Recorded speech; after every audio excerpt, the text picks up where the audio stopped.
사상의 복음 네 번째 시간입니다. 포스트 모더니즘, 내가 느끼는 것이 가장 중요하다는 제목으로 하나님 말씀 증거하겠습니다. 우리 사상의 복음 살피고 있습니다. 세속적 인본주의 살펴봤고, 마르크스, 막시즘 살펴봤고, 문화 막시즘 살펴봤고, 오늘 네 번째 시간인데 포스트 모더니즘. 뭐 어디서 많이는 들어봤죠. 포스트는 뒤란 뜻이기 때문에 이렇게 포스트 모더니즘 하면은 모더니즘 이후의 시대, 뭐 지금 시대라고 할 수도 있겠습니다. 핵심은 주관성이거든요. 주관성. 우리의 삶에 어떻게 영향을 미치고 있고, 또 내가 신자라고 할지라도 포스트 모던적으로 나도 모르게 이렇게 사고할 수 있구나. 그 핵심이 무엇이며 우리의 삶에 특별히 이 포스트 모더니즘은 어떤 영역에 침투하고 우리가 그 안에서 바르게 설 수 있을지 살피는 시간 갖도록 하겠습니다. 세 가지로 볼 텐데, 첫째로 포스트 모더니즘의 핵심입니다. 32절 한번 다시 보십시오. 진리를 알지니 진리가 너희를 자유롭게 하리라. 예수님이 자신이 진리라고 말씀하시고 진리가 존재한다 말씀하고 계시다는 것입니다. 그래서 진리 속에 자유가 있고 진리라는 거대한 객관적인 세계가 있다 말씀을 주시는데, 오늘 그 포스트 모더니즘은 그와 다른 거예요. 그런 게 없다. 그래서 그 포스트 모더니즘의 가장 유명한 신학자가 아니죠. 철학자가 리오타르거든요. 리오타르. 근데 이분이 그랬어요. 이분이 만든 말이 메타 내러티브. 그러니까 거대한 우리의 삶을 해석하는 이야기가 있다는 거야. 내러티브가 이야기잖아요. 그런 게 어딨냐. 하나님은 자기가 볼 때는 그 메타 내러티브거든요. 그거에 속지 말아라.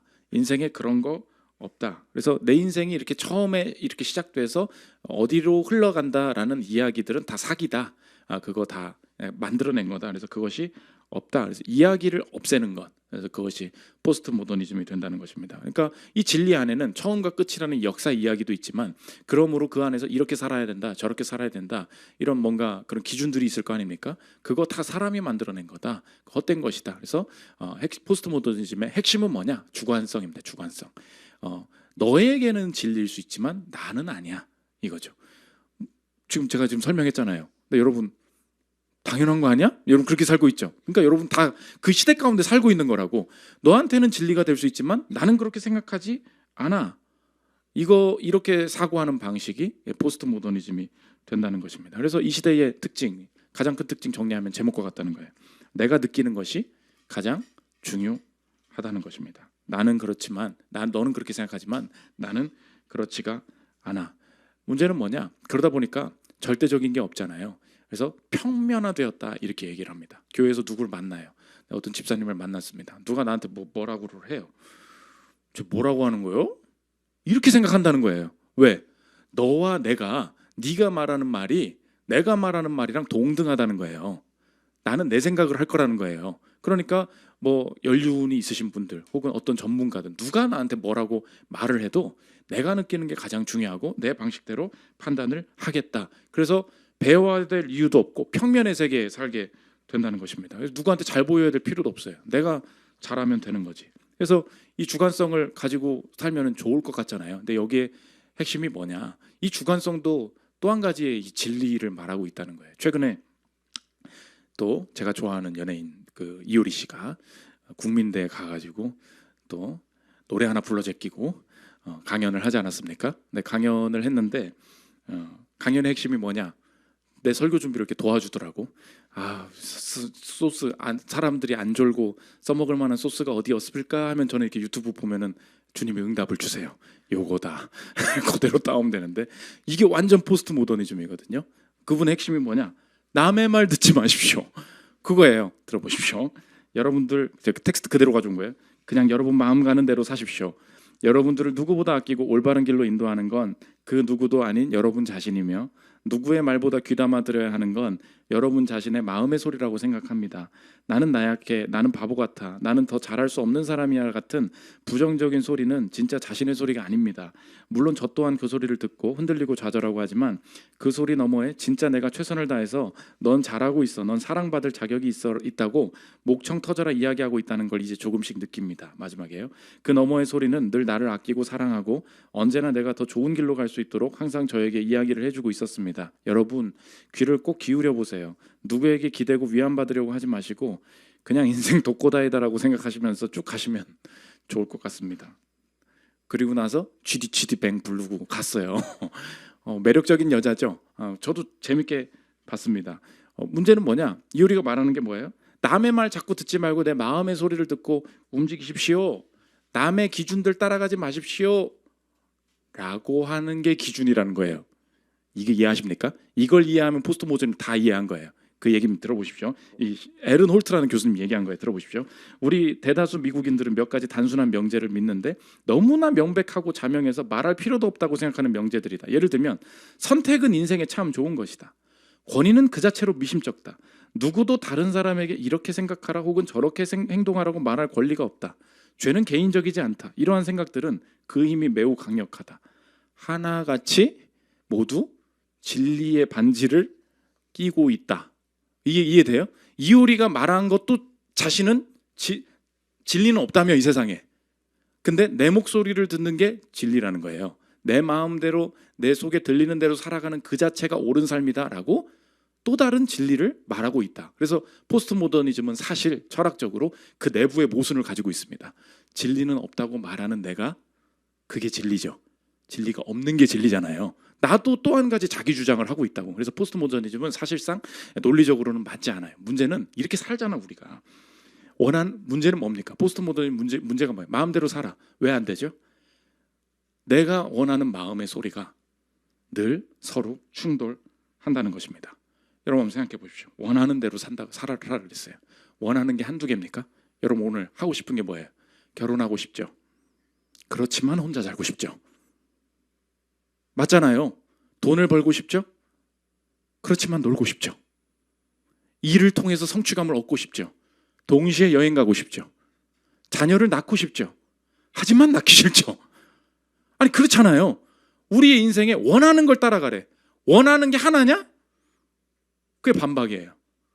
원하는 대로 살아. 마음의 목소리를 막 귀 기울여보래. 그럼 어떻게 되는지 알아요? 정신병에 걸려요. 이 말이 되게 좋은 말인 것 같은데 살아보라고. 마음대로 살으래. 학과 뭐 어디 가죠? 문과를 가야 돼? 이과를 가야 돼요? 다 괜찮을 것 같아. 이 학과를 가야 돼? 저 학과를 가야 돼? 충돌한다는 거예요. 그럼 결국에 대답해 주는 게 뭐냐? 이 좋은 것과 이 좋은 것, 이 하고 싶은 것과 저 하고 싶은 것 중에 무엇을 선택해야 내게 더 나은 행복을 줄까?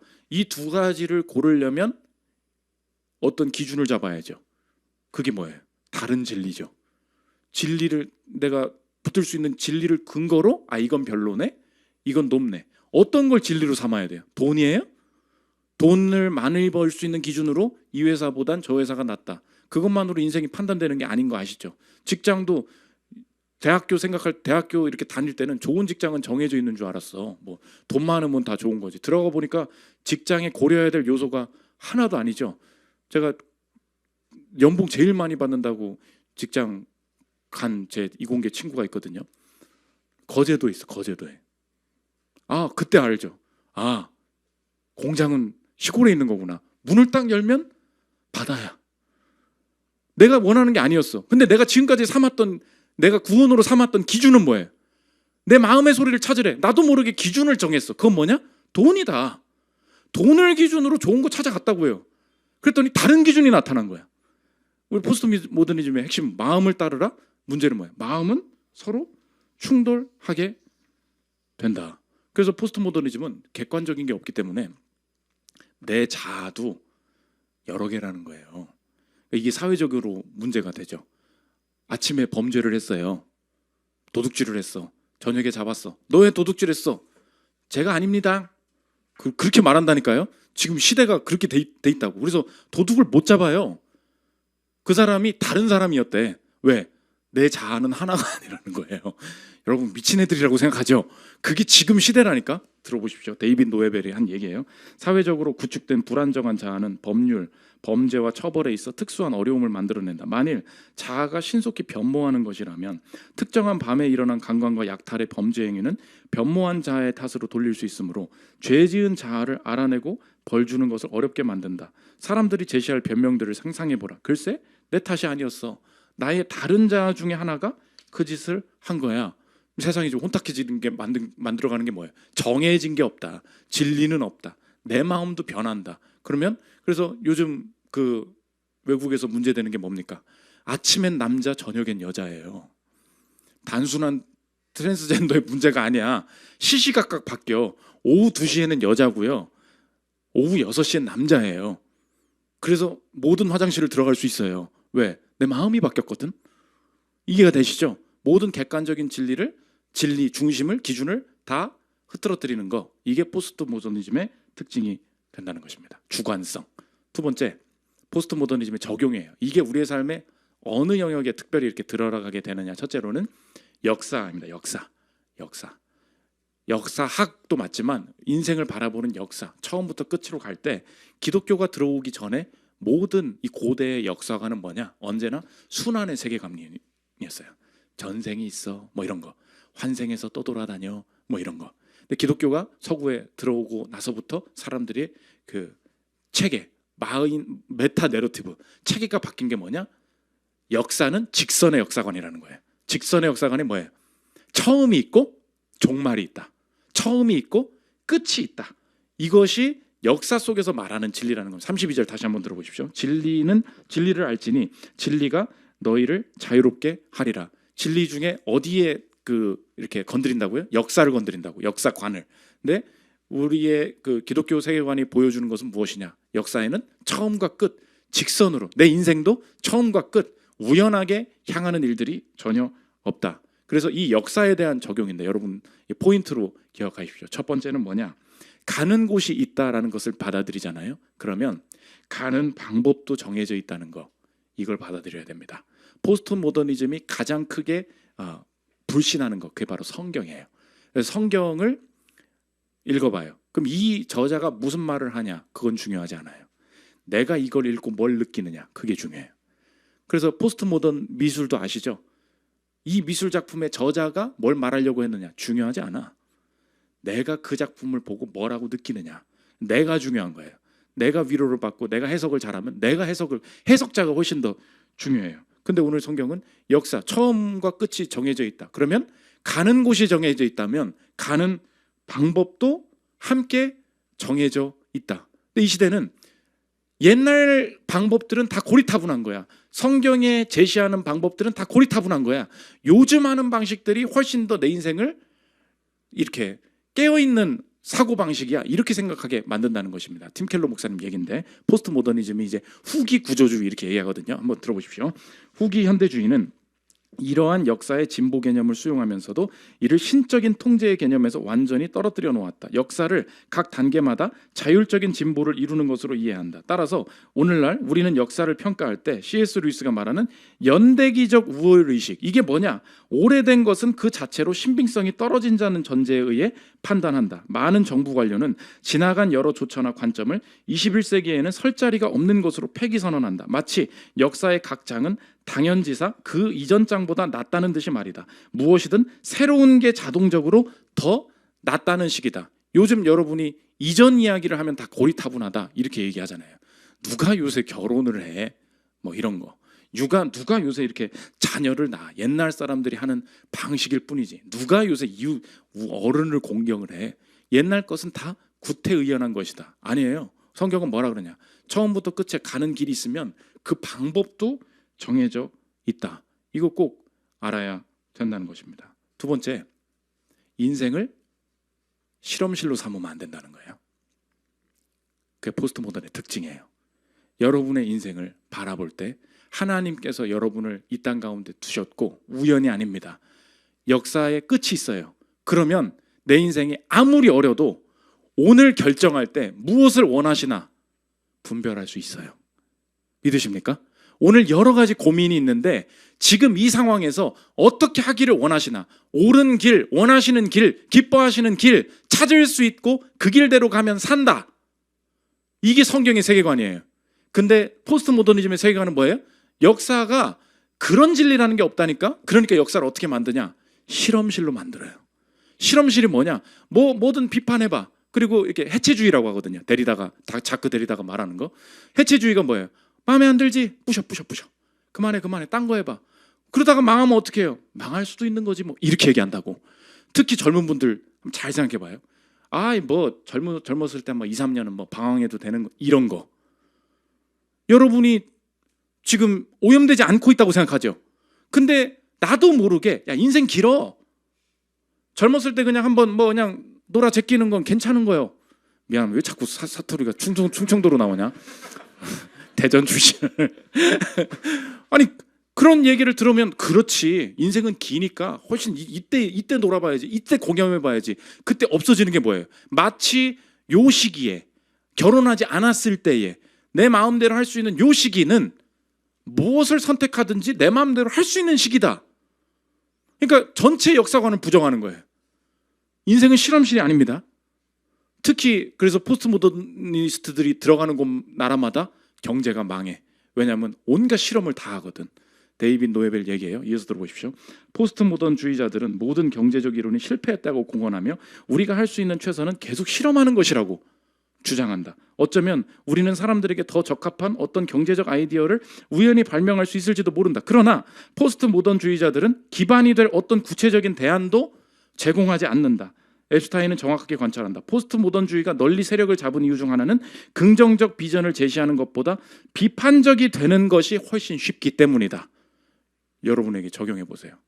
뭐가 아니니까 다 때려쳐. 회사 마음에 안 드니까 그만둬. 이거예요. 이게 포스트 모던적인 생각이에요. 뭘 할진 모르겠는데 일단 그만두고 봐. 뭐 이런 거. 일단 마음대로 지르고 봐. 어떻게든 되겠지. 하나님께서 지금 젊은 여러분들을 향해서도 분명히 다음 단계로 나아가야 될 명확한 방법과 방향성을 갖고 계시고 그것을 치열하게 기도로 분별하기를 원하시고 충분히 그 길을 열어주고 보장해 주실 것임을 믿으십니까? 그걸 믿는데 왜 방황해요? 왜 실험해요? 왜 젊음의 실수를 대충 넘겨요? 아니에요. 어렸을 때부터 분별해야지 답을 알 수 있어. 나아갈 수 있어. 열어주실 거야. 그 확신이라는 것입니다. 세 번째 포인트가 뭐냐? 그러므로 어떤 절망의 상황에 놓여 있어도 나는 전진하고 있다고 봐야 된다는 거예요. 그게 기독교적 세계관이에요. 아니 목사님, 내가 왜 이렇게 될 대로 되라 실험하고 이렇게 마음대로 사는 줄 아십니까? 내 인생이 지금 바닥이에요. 어떤 분들 들어보니까 그래, 나는 애매한 존재래. 나는 뭐 또 학과가 이게 참 애매하고 성적도 애매하고 돈 버는 것도 애매하고, 그러니까 답이 안 보이는 거야. 그러니까 대충 살아도 된다. 성경은 뭐라 그러냐? 맨바닥에 있어도 그 인생을 뭐라 그러냐? 전진하고 있는 역사로 본다는 것입니다. 요셉이 하나님 뜻에 있었거든요. 바닥으로 가. 창세기 39장 18절 보십시오. 내가 소리질러 불렀더니 그가 그의 옷을 내게 버려두고 밖으로 도망하여 나갔나이다. 그의 주인이 자기 아내가 자기에게 이르기를 당신의 종이 내게 이같이 행하였다는 말을 듣고 심히 노한지라. 그러니까 하나님 뜻대로 살았어요. 20절. 이에 요셉의 주인이 그를 잡아 옥에 가두니 그 옥은 왕의 죄수를 가두는 곳이었더라. 요셉이 옥에 갇혔으나 여호와께서 요셉과 함께 하시고 그에게 인자를 더하사 간수장에게 은혜를 받게 하시매. 하나님 뜻대로 살았는데 바닥으로 갔다고. 근데 성경은 그거 뭐래요? 여호와께서 그 스토리를 진행해 가고 계시는 순간이라는 거예요. 그래서 여러분, 바닥에서 특히 실험하지 말아요. 내 인생 지금 뭐 돈도 없고 뭣도 없는 바닥이라고 해서 실험하지 말라고. 여기서 어떻게 살아야 될까요? 물어야 돼요. 직선의 세계관을 믿는다면 다음 스텝을 오징어 게임 가듯이 랜덤으로 가는 게 아니라고. 하나님이 원하시는 게 있고 감은 떨어지는 게 있는 거예요. 하나님이 말하셨는데 아예 한번 떨어지는, 그렇게 날아가는 거예요. 물론 주님이 은혜를 주시겠지만 정신 차리고 분별하는 시간을 젊었을 땐 더 깊이 가져야 된다는 것입니다. 두 번째, 서사, 이야기야, 이야기. 오늘 두 가지, 역사, 또 하나는 서사. 서사는 뭐냐? 대조하면 돼요. 자극이냐 이야기냐. 요즘 많은 사람들이 포스트 모던의 특징이죠. 이야기가 없어. 그러니까 무엇에 빠집니까? 자극에 빠진다는 거예요. 일본 문화를 분석하신 분들이 뭐라냐? 오타쿠 문화가 왜 나왔는지 아냐? 오타쿠들 처음에는 에반겔리온 스토리 처음부터 끝까지 다 스토리를 깨고 있었다는 거예요. 근데 포스트 모던이 들어오면서 요즘 사람들 스토리에 별 관심 없대. 그러면서 어디로 가요? 캐릭터. 얘 너무 예뻐. 요거 내 거야. 그 순간을 포착한다고. 유튜브에도 알죠? 쇼츠. 쇼츠는 뭐예요? 전체 내용은 상관없죠. 그 순간 내가 웃길 수 있는 거, 그걸 내게 달라는 거죠. 이 조그만한 이야기들을 무한히 소비하는 거, 그게 포스트 모던의 특징이라는 거예요. 그래서 자꾸 많은 분들이 우리 교회도 쇼츠를 해야 된대. 저는 지난주에 출판소에 또 갔더니 자꾸 목사님 쇼츠 하시라고. 나는 만들기 귀찮아가지고 우리는 손이 없습니다. 그랬는데 그 쇼츠 만들잖아요. 긴 걸 못 들어. 긴 거를 받아들이는 능력이 없어진다고. 여러분 그래서 벌써 쇼츠에 다 질렸다는 표징이 있죠. 그게 뭐야? 핑계고죠. 핑계고 몰라요? 뜬뜬 유재석이 나와가지고 떠들어 제끼는 거 몰라요? 2시간 동안 떠들어. 근데 조회수가 1000만이 나와요. 그때 제작자가 얘기하더라고. 다 쇼츠 하는데 왜 이렇게 길게 하냐? 사람들이 요새 긴 거 듣는데 계속 듣고 싶어 한대. 계속 라디오로 틀어놓는데. 그래서 나도 설교를 늘리려고 2시간 동안 막 떠들어 제끼는 거야. 그럼 라디오로 듣겠죠? 봐봐, 다들 쇼츠에 벌써 질린 거예요. 전체 이야기가 뭐냐? 그래서 한병철이라는 그 독일 철학자, 우리나라 사람, 서사의 위기, 스토리가 없는 사람들은 뭘로 채우냐? 데이터로만 본다는 거예요. 그냥 데이터로 얘가 이게 뭐가 채워져 있나, 어떤 데이터인가, 어떤 정보인가, 이것만 보고 이야기로 이을 줄 모른다. 들어보십시오. 스토리는 서사가 아니다. 이거 없나요? 즉 정보는 끊임없이 등장하는 다음 스토리로 대체되어 사라진다. 반면 서사는 나만의 맥락과 이야기, 삶 그 자체다. 나의 저먼 과거와 현재, 미래를 연결하기에 방향성을 띈다. 근데 반면 디지털은 왜 이렇게 자꾸 셀카 찍고 맨날 아이클라우드에 맨날 저장하려고 하는지 아니? 그거 들어보십시오. 반면 디지털 플랫폼은 빈틈없는 삶의 기록화에 관심이 있다. 덜 이야기될수록 더 많은 데이터와 정보가 생성된다. 디지털 플랫폼에서는 데이터가 이야기보다 더 가치 있다. 서사적 성찰은 요구되지 않는다. 디지털 플랫폼의 기술적 장치는 전체 삶의 기록화에 쓰인다. 즉, 삶 자체를 모두 데이터 기록으로 전환하는 것이다. 어떤 사람에 대한 데이터가 많이 모일수록 그 사람에 대한 감시와 제어는 더 잘 이루어지고 경제적으로도 더 잘 착취된다. 어디 가면 그냥 사진만 냈다 찍어. 오늘 내 인생을 맨날 브이로그로 남기고 계속해서 찍어도 그 찍는 행위에만 집중을 하는 거예요. 왜? 전체가 어떻게 흘러가는지는 모르겠어. 근데 뭔가를 잡아야 되잖아요. 뭘 잡아요? 순간을 잡아야지. 예쁘게 나오겠다. 여기서 하나 찍고. 계속해서 기록은 채워가는데 빈 게 있다는 거예요. 그게 뭐예요? 그 내러티브예요. 서사. 도대체 이걸 계속 찍는 내 인생이 어디로 가고 있는 것인가? 계속해서 아이클라우드가 쌓여가는데 이 인생이 어디로 가고 있는 것인가에 대한 불안이 너무 큰 거예요. 그러니까 어떻게 해요? 어떻게든 기록해야 되는 거야. 사진을 꼭 남겨야 되는 거야. 그래서 요즘은 함께 성도들이 모이면 같이 기도했었는데 요즘 그러지 않는다. 먼저 다 사진부터. 그래서 기도를 먼저 할지 사진을 먼저 찍을지 정해야 돼요. 이 기록화가 중요하기 때문에. 그러므로 적용입니다. 여러분의 인생에 하나님은 내 인생 모든 것을 꿰뚫는 서사가 되신다는 거예요. 믿으십니까? 하나님이 내 이야기예요. 그러므로 실천적으로 여러분의 인생에 서사는요, 빈틈이 있어요. 데이터는 빈틈이 없어요. 여러분 한번 잘 생각해봐. 여러분의 인생에 빈틈이 있어 보이잖아요. 진행하면 돼. 생각해 보십시오. 결혼을 준비합니다. 결혼을 데이터적으로 생각을 하면요, 얼마가 필요해?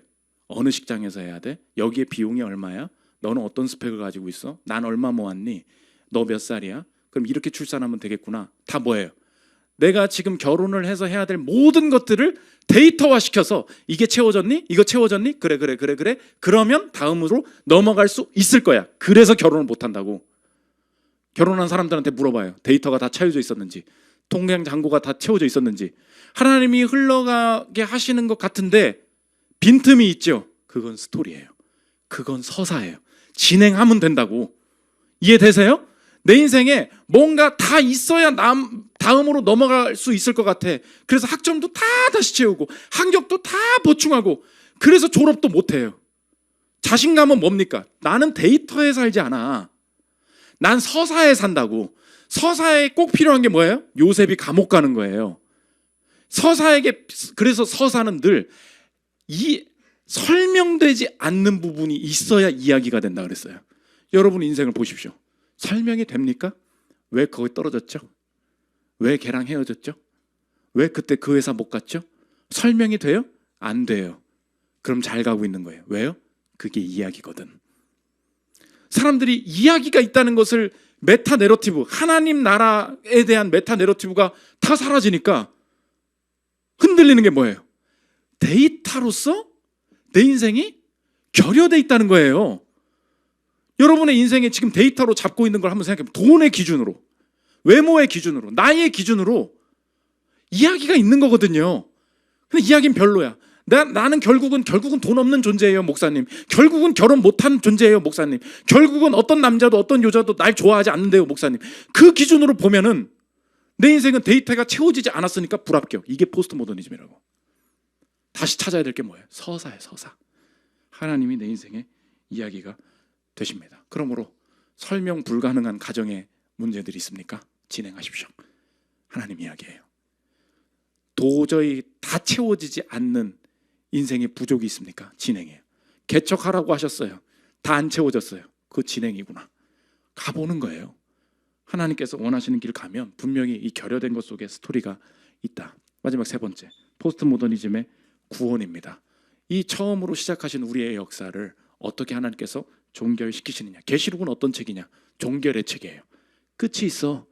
계시록 21장 1절 보십시오.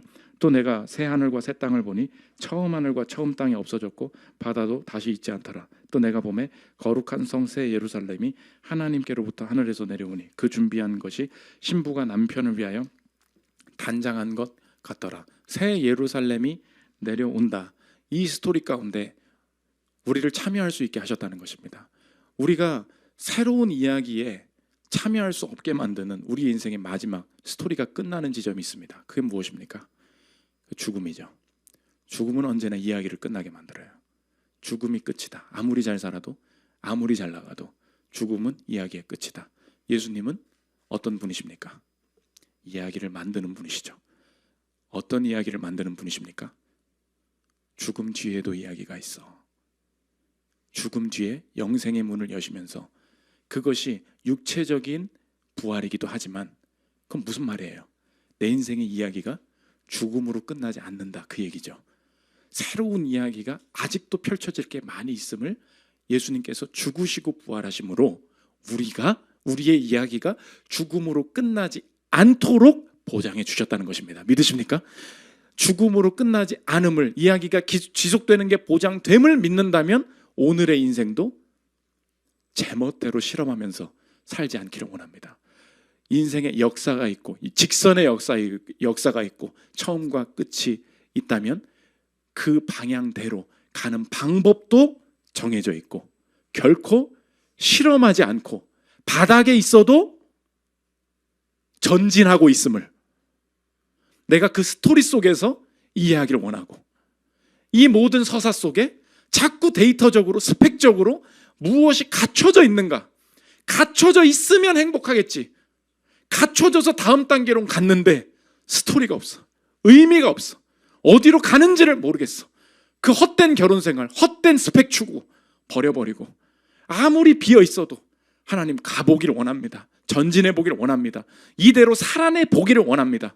그 안에서 열매와 의미를 거두게 하시는 하나님의 큰 이야기 앞에 참여하여 영광 돌리는 저와 여러분들 되시기를 기도합니다. 우리 찬양하고 기도하는 시간 갖도록 하겠습니다.